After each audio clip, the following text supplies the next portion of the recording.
여러분은 청소년 시기를 잘 보내셨나요?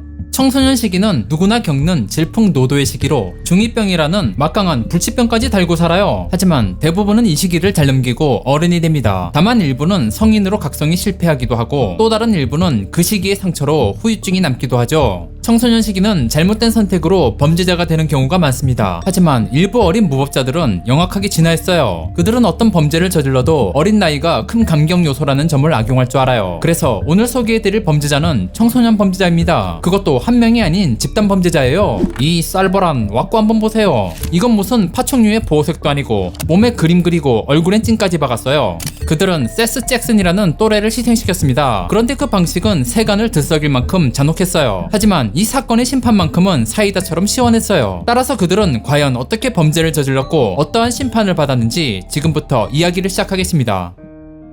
플로리다 중부에는 작은 도시 벨뷰가 있습니다. 이곳은 푸른 초원과 청정한 샘이 흐르고 인간과 야생동물이 공존하는 마을이에요. 하지만 놀거리가 없는 촌동네였어요. 즐길 거리라고는 인근 스케이트보드장이나 자동차 극장이 전부였으니 마을 아이들은 청소년 시절부터 노잼 시기를 살아가요. 그들은 이 마을에 계속 살아가면 자연인이 될 것 같았죠. 그래서 몇몇 시골 일진들은 지루함을 못 견디고 탈선해요. 그들은 세렝게티의 야생동물처럼 무리를 지으며 하라는 공부는 안 하고 또래들과 함께 환락과 쾌락에 쩔어갔어요. 그리고 그들과는 결이 다른 청소년 세스 잭슨이 있었어요. 그 역시 이 마을에서 1996년 2월 3일에 태어난 토박이었고 삼형제 중 막내로 태어나 평범한 10대 시절을 보냈죠. 세스는 재미없는 플로리다 촌동네에서도 나름의 재미를 만들고 살아요. 그는 숲을 누비며 다녔고 스케이트보드를 타거나 BMX를 타면서 강하게 컸어요. 세스는 어려서부터 그렇게 전투체육으로 단련했죠. 그래서 14살 때에는 이미 제법 큰 키를 가졌고 이때부터 종합격투기 선수가 되는 꿈을 품고 수련했어요. 그의 찐친 윌리엄에 따르면 세스는 매력적이고 똑똑해서 여자들에게 인기가 많았다고 해요. 심지어 그는 의리 빼면 시체인 의리남이라서 아무런 대가 없이도 친구를 도왔다고 해요. 그렇게 세스는 점점 상남자로 성장했고 자연스레 여자들에 대한 관심도 성장했어요. 그리고 많은 소녀가 사귀고 싶어 줄을 설 만큼 세스의 인기는 떡상했어요. 그러던 중 2010년 12월에 엠버 라이트라는 소녀가 세스를 유혹해요. 엠버는 소위 말해 좀 노는 아이였어요. 그녀는 주홍빛 머릿결과 큰 눈동자를 가졌고 늘 자신감이 넘치며 양아치들 세계에서 인기가 있었죠. 그리고 세스는 너무 쉽게 엠버에게 넘어가요. 아직 연애 경험이 없었기에 너무 쉽게 불이 붙는 성냥 같았어요. 그래서 둘은 서로 뗄 수 없는 사이가 되었고 세스는 요망한 엠버에게 점점 홀려갔어요. 그리고 2011년 3월 초에 자신의 페이스북으로 엠버에 대한 사랑을 고백하며 둘은 공식 커플이 되었죠. 그러나 그들의 관계는 불안정했어요. 둘은 허구한 날 술에 쩔어 지냈고 심지어 까지 하며 뽕쟁이가 되었죠. 이제 겨우 15살밖에 안 된 그들은 환각에 취한 채 구렁이처럼 또아리를 틀어요. 그렇게 세스는 엠버로 인해 비행 청소년 세계에 물들어갑니다.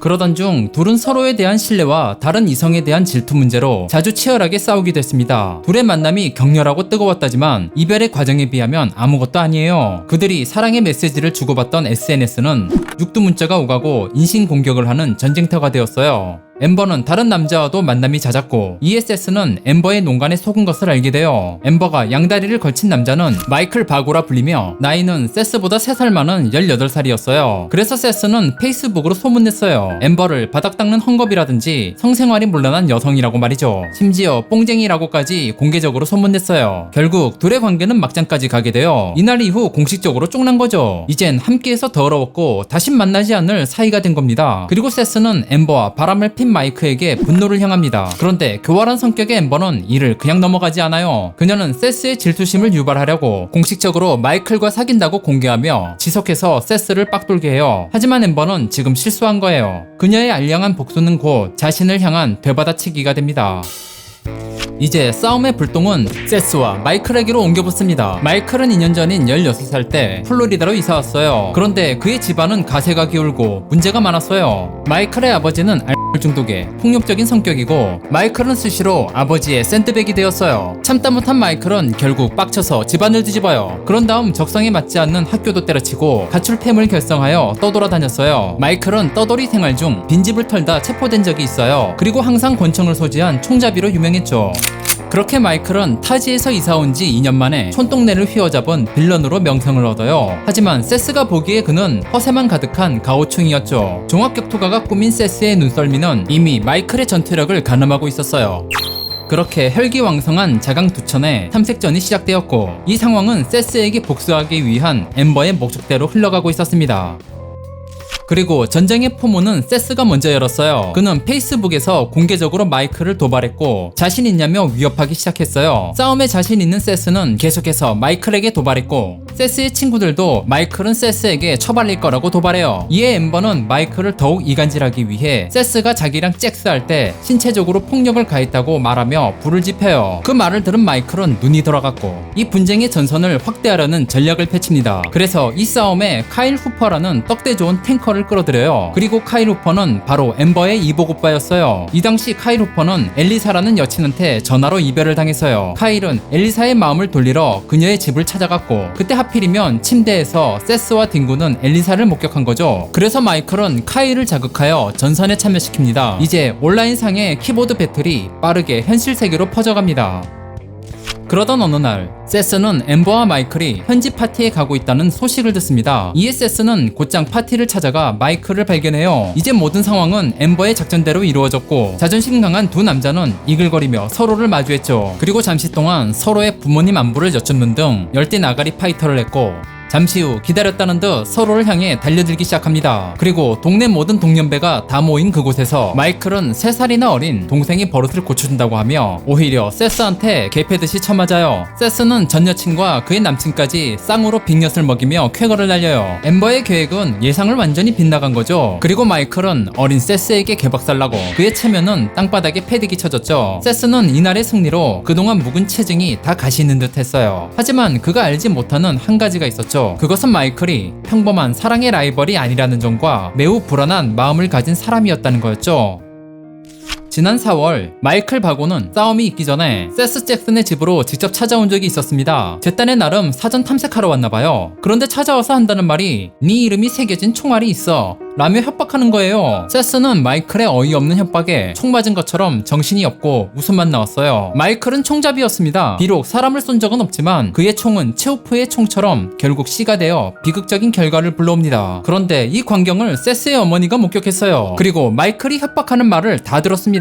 엠버로부터 비롯된 사랑과 전쟁은 아직도 끝난 게 아니었어요. 그리고 세스에게 패한 마이클은 서머필드라는 외진 곳에 머물렀어요. 그곳은 찰리 엘리라는 또래가 사는 트레일러가 있고, 그녀는 남편과 함께 이곳에서 살았어요. 그런데 그녀의 남편이 깜빵을 가는 바람에 집세를 감당하기 어려웠죠. 그래서 찰리는 함께 어울려 노는 20살의 저스틴 소토와 16살인 카일 후퍼에게 방을 내어주며 부담을 덜고 있었죠. 그리고 이 트레일러는 마이클 바고를 리더로 하여 또래들이 모여서 노는 탈선의 장소로 이용되었죠. 특히 저스틴도 마이클처럼 범죄 경력이 있었어요. 그는 학교 내 무기 소지와 폭행, 그리고 자택 침입 등으로 빨간 줄이 그어졌죠. 또한 엠버의 이복 오빠 카일 후퍼는 마약 복용으로 집에서 가출한 상태였죠. 그리고 또래들이 트레일러에 모인 2011년 4월 17일 오후, 마이클은 이들과 함께 세스 잭슨을 죽이기 위한 계획을 꺼냅니다. 그는 상남자 세스 잭슨에 비하면 하남자도 아닌 쌍놈자라 할 만큼 비겁했어요. 그날 트레일러에 모인 친구들은 저스틴 소토, 카일 후퍼, 엠버 라이트, 찰리 엘리, 그리고 37살의 제임스 영 하분스 3세였습니다. 아니, 어른이 왜 낄낄빠빠를 못하고 끼어 있을까요? 그런데 제임스는 엠버와 카일의 예전 의붓아버지였고, 그 역시도 마이크 무리들과 어울리는 단골이라고 해요. 제임스라는 인간도 참 나이값 못하는 얼간이라지만, 이런 인간이 한때 엠버와 카일의 의붓아버지라니 이 집안도 만만치 않은 개족보 집안입니다.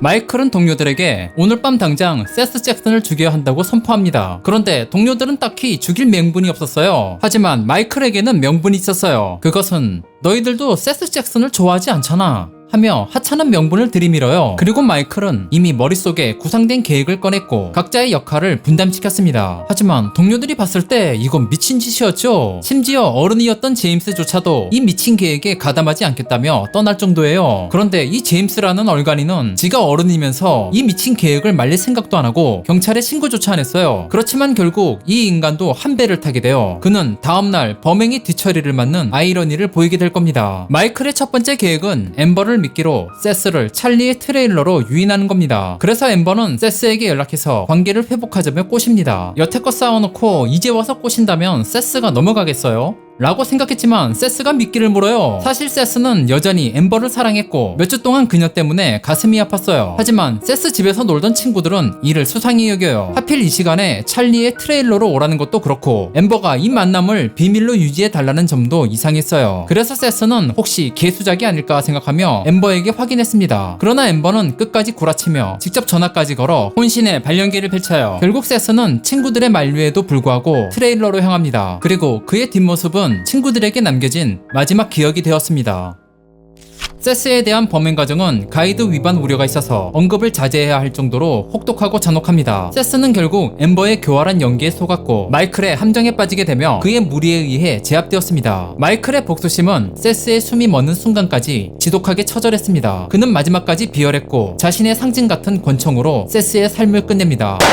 하지만 마이클의 복수심은 여기서 끝이 아닙니다. 이 시점부터 세스의 시신 처리 방법은 인간의 존엄을 포기한 악마의 모습으로 이어졌습니다. 마이클은 세스의 시신을 옮기려 침낭으로 우겨 넣었는데 그 과정에 대한 묘사는 생략하겠습니다. 그리고 시신이 담긴 침낭을 마당에 화덕으로 옮긴 후 밤새 캠프파이어를 하며 술판을 벌입니다. 그들은 밤새도록 화덕에 불을 지폈고 마지막에 잿가루와 뼈 조각만 남았을 때 불이 꺼졌습니다. 그리고 전날 계획에 가담하지 않았던 제임스가 왔고 그는 잿가루와 뼈 조각들을 모아 5개의 페인트 용기에 옮겨 담습니다. 그런 다음 시멘트로 공구리를 친 뒤 가까운 채석장 웅덩이에 던져버렸습니다. 또한 제임스는 트레일러의 핏자국들을 표백제로 청소했고 모든 것이 깨끗이 정리된 후 무리와 농구를 즐겼습니다.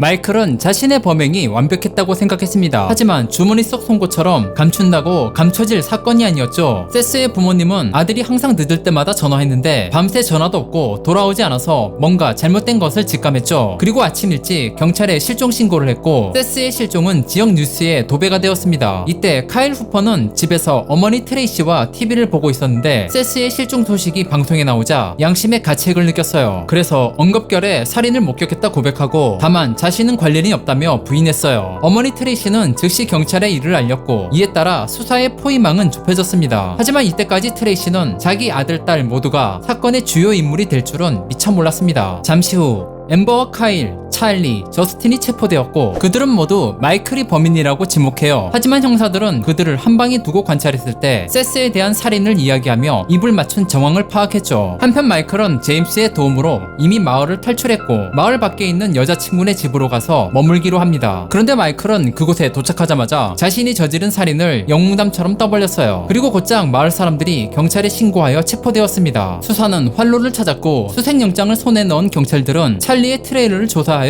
범행의 도구와 화덕에서 타버린 세스의 일부를 발견합니다. 또한 채석장 웅덩이에서 일부 양동이가 물에 뜬 것을 찾았고 잠수부들을 동원해 가라앉은 나머지 양동이를 모두 끌어올렸죠. 세스 잭슨의 살인범들은 법의 심판을 받습니다. 비록 그들이 미성년자였지만 각 용의자는 결국 성인으로 재판받았죠. 2012년 6월 별도의 재판에서 모든 피고들은 각각 1급 살인 혐의로 종신형을 선고받습니다. 그리고 2018년에 제임스는 살인의 공범으로 10년형을 받아요. 다만 트레일러를 제공했던 찰리 엘리는 경범죄 혐의를 인정한 후 9년의 감옥 생활을 마치고 2020년에 석방되었습니다. 마지막으로 살인의 선동자 마이클 바고는 사형을 선고받아 플로리다 최연소 사형수가 되는 역사를 긋습니다. 세스 잭슨 살인 사건은 청소년 범죄에 대해 시사하는 바가 많습니다. 그들의 범행 동기는 명확하지 않았고 단지 마이클의 사소한 원한에서 비롯되었어요. 반면에 그들의 범행 수법은 묘사할 수 없을 정도로 잔혹했습니다. 하지만 또 다른 면에서 전혀 반성하는 모습을 보이지 않았어요. 마이클 바고는 자신의 살인을 자랑스럽게 떠벌렸고 심지어 조사받거나 재판 과정에서도 진정성 있는 반성 대신에 웃음을 짓기까지 했어요. 그는 이전부터 범죄에 대한 경력으로 자신을 포장했고 항상 총을 소지하며 영웅심리에 가득 찼던 것 같습니다. 이 사건은 청소년 범죄의 특성을 보여주며 이러한 특성은 성인 범죄와 별반 다르지 않다는 점을 시사해요. 하지만 이 사건에 대한 심판 역시 청소년 범죄에 대한 판례로 시사하는 바가 큽니다. 사건의 주요 용의자들은 모두 미성년자였지만 그들은 결국 성인으로 재판을 받았습니다. 이는 청소년 범죄자들이 어린 나이라는 점을 악용하여 영악해지는 시기에 매우 중요한 의미를 지니고 있다고 생각됩니다. 이들의 어리석은 범죄는 이렇게 마무리되었지만 한편으로는 안타까운 점이 남습니다. 그것은 이들 범죄자들이 어린 어린 시절부터 올바른 가정에서 성장하지 못했다는 점이죠. 이복남매 엠버와 카일은 여러 번 아버지가 바뀌었고 심지어 예전 의붓아버지 제이슨이 함께 범죄에 가담하기도 했었죠. 특히 리더인 마이클은 어려서부터 가정폭력에 시달렸고 이를 견디다 못해 가출하였습니다. 따라서 청소년 범죄의 싹은 결국 가정에서부터 자란다는 말씀을 끝으로 오늘 우사미의 기록일지는 여기서 마치겠습니다.